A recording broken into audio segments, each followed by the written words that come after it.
Zoe Buckingham re-entered the world of the bold and the beautiful like a storm with perfect timing, dripping confidence, dressed to conquer, and eyes trained on a single target, Thomas Forrester. The Los Angeles fashion scene stirred at her return, but Zoe wasn't here for nostalgia or reunions. She came with a proposal, one that dazzled on paper but reeked of calculated strategy underneath. Z&B by Buckingham and Forrester, she pitched with precision, pairing her surname with the legacy brand, dangling the allure of innovation wrapped in seduction. But this wasn't about fabric, silhouettes, or creative vision. Zoe wanted power, and Thomas, for all his pride and scars, was her way in. Behind the polished presentation and business jargon was an old flame reignited not by love, but by obsession and unfinished games. Thomas hadn't been able to forget Zoe, not entirely. Their secret affair in New York had left a mark deeper than either of them had admitted. Zoe knew it. She counted on it. She didn't just want a co-signature on a design line. She wanted a grip on his ambition, his name, his future. With the contract on the table, Zoe made her first move, shared creative control. It was business, she insisted. Thomas, hungry for reinvention and wary of Zoe's real intentions, hesitated. But the glint in her eyes, the press of history, the intoxicating blend of danger and desire, it broke him down, inch by inch. Then came the second demand, public affection. Not whispered hallway glances or casual flirtation. No, Zoe wanted declaration. She wanted the world to see Thomas choosing her. In front of cameras. At Forrester Creations. On Steffi's watch. And that was the dagger. Steffi, who had stood by her brother through every breakdown and betrayal, watched in disbelief as Thomas linked arms with Zoe, smiling for the press like it was nothing. But it wasn't nothing. It was war. Thomas didn't realize how deeply Steffi still held on to hope for his redemption, or how much his alliance with Zoe would shatter that illusion. Zoe moved fast. She had a schedule and a secret ally. Sheila Carter, ever the queen of chaos, had her reasons for joining forces with Zoe. While Zoe pulled emotional strings, Sheila dealt in whispers and shadows. Together, they orchestrated a narrative designed to obliterate Thomas's credibility.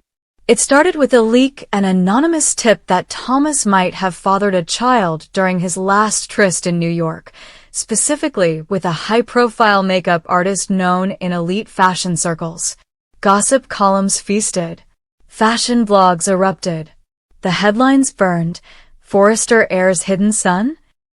Just as Thomas began his press tour for the new Z&B line, a video surfaced. Grainy but damning, it showed him in an elevator, too close, too intimate with a woman identified as a lighting tech from a recent shoot. The clip spread like wildfire. Zoe claimed shock, but her silence in the media told another story. And then the real blow, rumors that Hope Logan, Thomas's long-standing love and the mother of his son's half-sister, was battling cancer. It wasn't true. Not yet. But someone. Perhaps Sheila, perhaps Zoe, had released it like a twisted olive branch. The fashion world mourned Hope's struggle and turned their grief into venom, blaming Thomas for his coldness, for flaunting romance with Zoe while Hope supposedly faced death alone. The backlash hit like a hurricane. Hashtags. Boycotts. Satirical memes of Thomas as a heartless playboy. Sales of Z&B dipped before the line even launched. Internally, Forrester Creations split. Some backed Thomas out of loyalty or fear, others called for transparency and ethical distancing. Ridge, Thomas's father, found himself cornered between defending family and protecting the company name. Brooke, always protective of Hope, called Zoe a manipulator and publicly demanded Thomas step away from the business. Thomas unraveled. Trapped in a scandal of his own making, pressured by Zoe, Isolated from his sister and vilified by the public, he began to spiral. But underneath it all was a single question eating away at him. Was Hope really sick? No one could confirm. She had gone silent. Liam, her estranged partner, refused to comment. And when Thomas finally reached out, desperately alone, Hope answered with a whisper, "I'm not well, Thomas. But it's not what they say. I can't do this anymore." That was the pivot. The illusion of Zoe's control began to crack. Thomas started pulling back. He skipped photo ops. He canceled interviews. He stayed late at the office, but didn't return her calls. Zoe noticed. She pushed harder, threatening to sue for breach of contract, implying to the press that Thomas was emotionally unstable and hinting at her own possible pregnancy. Another lie? No one knew. But the pressure worked briefly. Thomas returned to her side, robotic and cold. She mistook it for victory. Meanwhile, Steffi began her own quiet investigation. Something didn't add up. The video footage had been manipulated. Subtle overlays, time stamps altered. The source of the cancer rumor was traced back to an encrypted email with digital fingerprints leading to a shell company. All signs pointed to Sheila. But why would Sheila want to ruin Thomas? What did she gain from this partnership with Zoe? The answer emerged in an unexpected place, a child support claim filed in a New York court. Not by the makeup artist, but by another woman, someone with no connection to Thomas at all. It was a decoy, designed to make the real scandal believable. Steffi took it to Ridge, who exploded. The entire smear campaign had been built on fiction. Ridge confronted Zoe at Forrester, demanding she withdraw the line and leave LA. Zoe didn't back down. "You think this is about a dress line?" she snapped. "This is about survival. About women who get discarded. About never being second choice again." But her fury didn't move Ridge or Thomas. In one final showdown, Thomas made his choice. Not just between women, but between versions of himself. He stood before a press conference and dropped the bomb. "The ZNB line is cancelled. I am stepping away from all design work for an indefinite period. I have let ambition blind me. I've hurt people I care about. And I refuse to be a puppet to anyone's narrative ever again." Zoe watched her empire crumble. Sheila vanished into the wind. Steffi wept, not from relief, but from the bitter cost of truth. And hope. She reappeared not on a hospital bed, but in the foyer of Forrester Creations, eyes clear, voice steady. "I never needed saving, Thomas. I just needed you to stop lying. To yourself, to me, to everyone." The final scene was not a reconciliation, but a reckoning. Thomas alone in the design studio, surrounded by half-finished sketches, staring at the shattered pieces of every life he had touched. Fashion was no longer the battlefield. The war had moved inward. And for the first time, the man known for manipulation, charm, and control faced the one opponent he couldn't deceive, himself. But even as the dust settled, the world of the bold and the beautiful whispered its eternal truth. In Los Angeles, no scandal ever dies. It simply waits for its next season. The fallout from Thomas's confession reverberated through Los Angeles like a seismic jolt. Fashion editors scrambled to rewrite cover stories, influencers distanced themselves from the Forrester mess, and social media thrummed with speculation. Was Thomas's breakdown genuine or another manipulative ploy? But in the quiet aftermath, beneath the noise, power shifted and new players began to rise. Zoe Buckingham didn't leave Los Angeles. Humiliated, yes. Burned, absolutely. But she was not finished.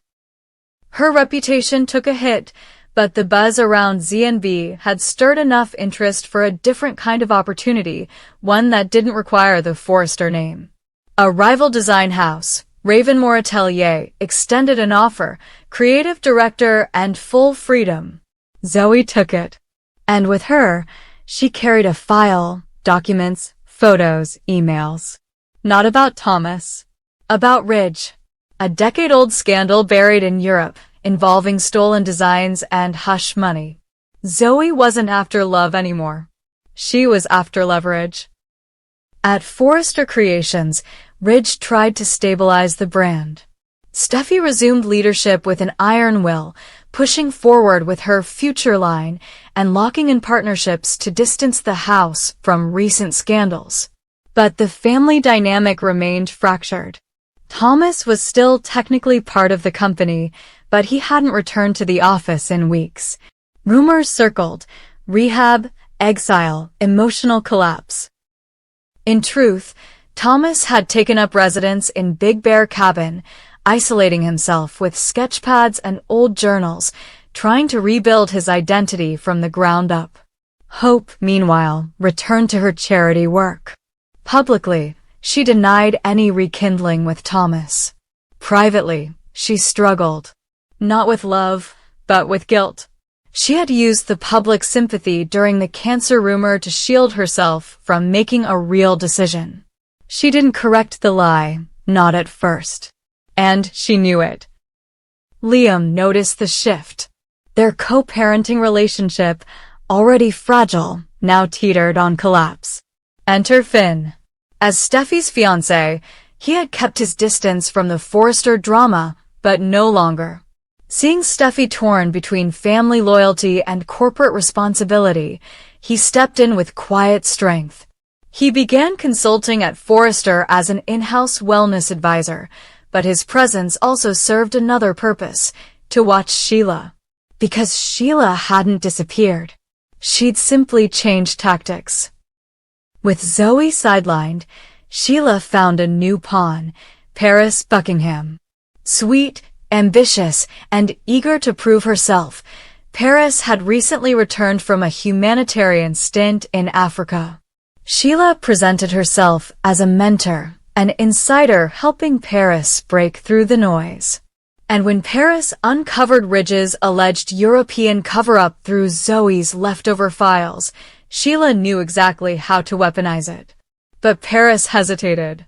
She still believed in the Forrester legacy. That changed when she discovered a recording, an old voicemail from Zoe to Carter, in which Zoe confessed that Paris's promotion at Forrester was Ridge's idea, not because she earned it, but as a way to distract her from Thomas. Betrayed and furious, Paris aligned with Sheila. Together, they leaked the Ridge documents. The scandal exploded. European courts reopened investigations. Ridge was subpoenaed. Steffi had to publicly address the allegations. And Brooke, facing the collapse of her husband's reputation, turned on him in front of the press, demanding he take full responsibility.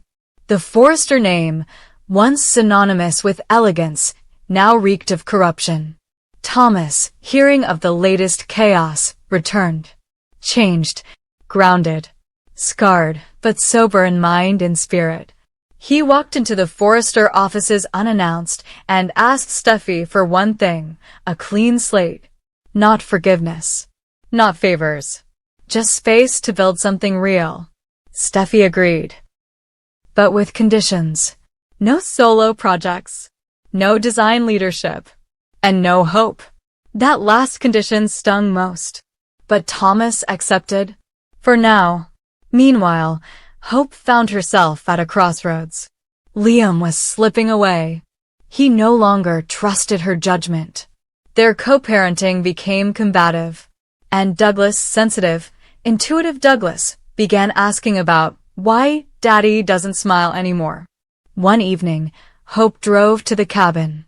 Not to plead. Not to rekindle. But to understand. She found Thomas not in crisis, but in creation. A full line, hand-drawn, hand-stitched, pure expression. No ego. Just art. He didn't ask for her opinion. She gave it anyway. This is the most honest work I've seen from you. It's not about proving something. It just is. They didn't kiss. They didn't cry. But something shifted.